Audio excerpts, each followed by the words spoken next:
The year is 1899. Carlisle Indian Industrial School is playing Penn State University. It's pretty cold.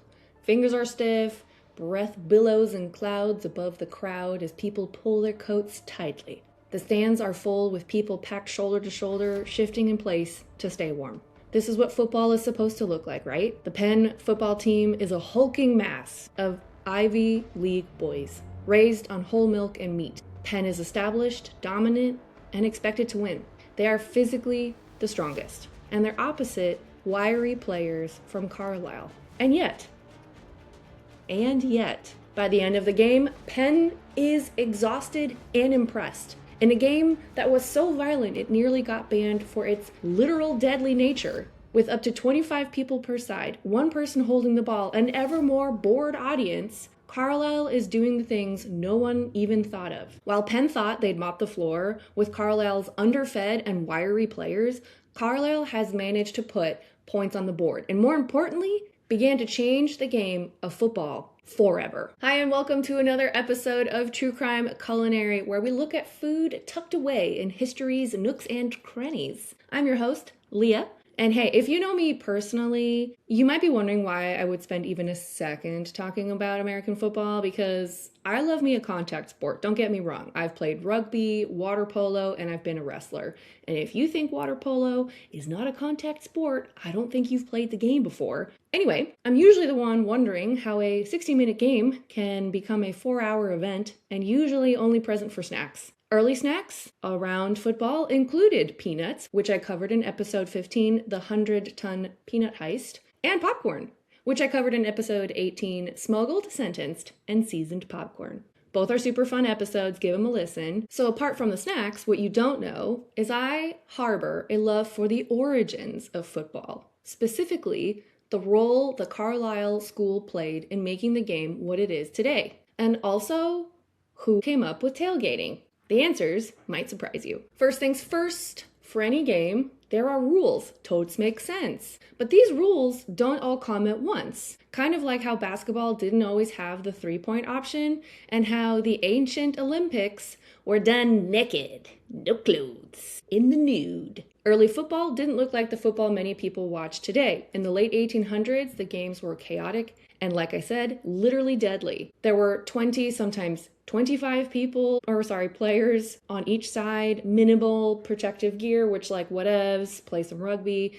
But this game was like a zombie apocalypse version of rugby. Rugby is very structured. It can kind of seem super chaotic, but there's a flow to the game. You scrum, you end up in piles, but those piles tend to break up pretty quickly. The ball is moving constantly. Oh, nay, on early football. This was like a pile of up to 50 people. One person was holding the ball. They didn't have to pass the ball, so they were just holding on to it and literally crawling underneath. The other up to 49 teammates who were, no joke, punching each other, biting each other. I mean, it was just the pictures. You just see people in slings with like bandages on their heads. And this was a game. And by 1905, football had reached a breaking point. At least 18 players died from injuries in a single season. The violence was so severe that Theodore Roosevelt stepped in, calling for reforms. Also, sidebar, the audience was getting really bored because all you're seeing is a bunch of people clash together and then just stay in that pile, kind of fighting, and the ball wasn't really moving. But you might be saying, hey, wait a second, you referenced a story from 1899, and you are correct. Let us go back. The Carlisle Indian Industrial School was founded in 1879. It was part of a system designed to assimilate indigenous children into white American society. And think assimilate like the Borg in Star Trek. This was not a pleasant experience. They wiped you of anything identifiable. They banned your language. They cut your hair. They made you wear clothes that you weren't normally wearing. They took every trinket you might have brought with you. And this is so mind-blowing to me. Put yourself in the shoes of like a 6-year-old who is either voluntold or ripped out of their family. They go to boarding school. Everything has changed. You have no choices People are cutting your hair. They're telling you that all your stuff is bad, that you have to put on new clothes. You can't keep any of the stuff that makes you feel better, like reminds you of home, makes you feel stronger because you can think of your parents or your siblings or where you're from. It's just erased. You are told that is not you. And now you can't even speak that language. You have to speak only English. And sometimes even their names were changed. They didn't even get to keep their names. Then on top of that, the food is shiesty. Like, what kind of psychotic treatment is that of children? Of anybody, but especially children. In fact, the phrase that was associated with this system, kill the Indian, save the man. I have chills every time that I have worked on this script, and now that I am saying it out loud, I feel a little bit ill. And it is not a metaphorical phrase. It was a policy. Because again, remember, these were children. The idea was to kind of like whiteify these children so that they would, quote unquote, fit back into society better. But that's such a faulty statement because society already included indigenous people. So why are you trying to like step on a group of people, A, who were here before you got here, but B, are a natural, beautiful part of this entire web, and you're just trying to smush it for what?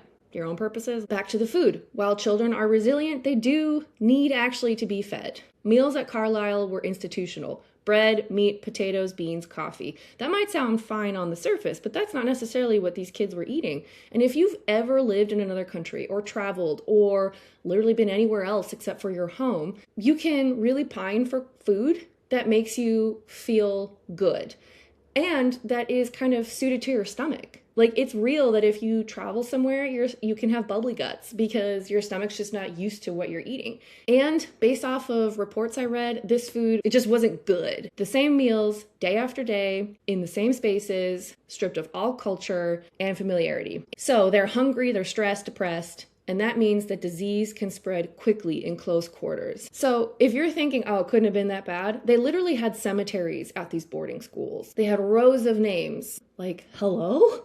What? What are you doing? So what has this got to do with football? Well, as I mentioned, the kids were not feeling great. One form of getting outside, of getting their bodies moving, of taking control was to do exercise. The kids wanted to show off that they could play against the best of the evolving college football teams. When they started their football team, they decided that they weren't going to compete at a physical level, at least not in like a bulk mass level. They were going to use their heads. They knew that they had to be smart and they had to be strategic. And at the time, football rules were much more limited. Way more was on the table. So they ran with that idea. Under coach Glenn Scobie Warner, and led by players later like Jim Thorpe, they built something totally different. Jim Thorpe, by the way, when the Carlisle team originally started, he was like 8 years old. But by the time he was a teenager, he basically told the coach, like, I'm playing, like, whether you like it or not. And then he did. He is one of, if not the most celebrated athlete in U.S. history. And amazing at track, football, I think also baseball. And may I just say, easy on the eyes. That was a part of research I very much enjoyed. Like I said, he wasn't there in 1899, but later was one of the driving forces behind people really loving the underdogs at Carlisle. Apparently he was very charming. Anyway, at first, the Carlisle football team leaned into speed. A lot of these kids played lacrosse, so they were good at sprinting and space management. Also, that game is pretty tough, so I imagine they were ready for some contact sport, like on all levels, but it really came in handy to think of dynamic movement. So how do you use speed against a wall of bulked up muscle? You move the ball. You run trick plays. I heard that one time nobody knew where the ball went because someone had literally tucked it underneath their shirt. And right now you might be like, oh my God, that's against the rules. But it's like, yeah, but the rule didn't exist at the time. So hey, I like that they're using it up here. They threw the ball, gasp, forward. They went around the bulkies because there weren't rules that said they couldn't. And this is genius. The forward pass had only just been legalized in 1907 and most teams didn't trust it. And I think I wrote, lol, it felt risky. Can you imagine? They're like, nah, I'd rather risk my life in that giant pile of bleeding men than throw the ball into the wind. Thanks. But these Carlisle kids were like, we're gonna throw. And they were fit. They ran a tempo that didn't even let opponents line up properly. And you know who loved this? The fans. They were getting bored of watching pile-ups, and now they're watching strategy, athleticism, fight, and that these kids have got some grit. Big games like Carlisle versus Yale in 1906 drew national attention. One headline basically read, Carlisle can stand up to 11 Yale players, but not 11 Yale players and one ref. That story is basically Carlisle was playing Yale. There's some debate. I think most people are like, yeah, Carlisle got a touchdown, but then the Yale ref, meaning the ref who graduated from Yale and thus was pretty biased, called some sort of flag thing and said that the touchdown didn't count. And the papers were like, hello?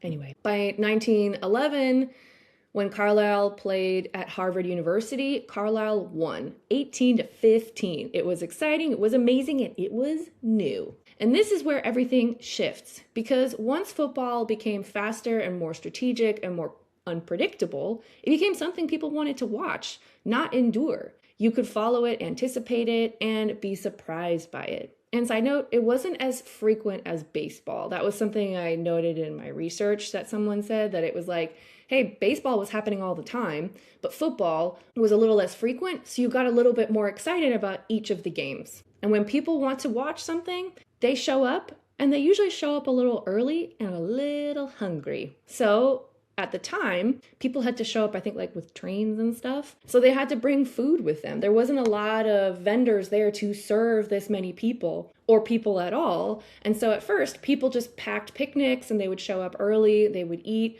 and then they would go watch. Over time, vendors did show up. And then once cars entered the picture, tailgating really took off because now you had way more control over what you could bring there. Maybe we just mentioned portable electricity, but it was just overall way more flexible. Now, is this when tailgating officially started? Nay. They literally started around the Civil War, which is the most depressing thing I think I've said ever. Like, rich people would sit on hills and watch the battles. I think there was something about a bull ride. Anyway, that was the one where they started. And how dark of a picnic is that? What does the invite even look like? Hey guys, let's go watch war. P.S. Bring popcorn. Like, I just can't. Anyway, that's where it started. People had a penchant for bringing snacks, held on to it, took root by the 1930s. Now it's a whole vibe, a whole industry, and may I say a whole identity that I think is really cool. I'm here for the snacks, so please invite me to your next tailgate. But whatever happened to the Carlisle schools? Honestly, it's pretty depressing. They existed in different forms into the late 20th century, and we're talking like 1960s, 1970s. The first time that I actually learned about Carlisle School was listening to a podcast. I think it was on NPR. I'll put it in the show notes. Literally 20 years ago. And I remembered so many details from this, 10-minute clip, and it stuck with me. And when I went to grad school, I learned about generational trauma. I have 2 master's degrees in psychology. So I'm very interested in understanding what contributes to how people act, what they think, how they feel, what their environment is like, what their family environment is like, what they learn from their parents, what they inherit from their parents. And generational trauma is a big thing to consider, especially for Indigenous populations who have had to go through a ton. And it's also one of the reasons why I am so interested in understanding what else makes people who they are, especially in the world of food. It's one of the reasons why I like doing this podcast. I think that food is a big part of who we are, and it's one of the angles of culture we don't always get to talk about. I know also from personal experience that food can be your worst enemy. It can strip you of your identity. It can make you question every decision. It can make you feel unseen and invisible or want to be invisible. But it can also be your best friend. It can be something that helps you feel seen, that makes you feel good, and makes you feel closer to your authentic self, whatever that is. Me, I choose the friend. It took me a while to get here, but I choose the friend. Speaking of friends, I hope you invite your friends to the next tailgate you do, and you share some of these cool, yes, bit dark stories, but it adds a little bit of context and cool cultural history and reasons to really be inclusive and celebrate diversity in our communities. See you next week. Until next time, stay curious and be careful what's in your cup. Check out our show notes for sources, hit that subscribe button, rate and review the podcast anywhere you listen.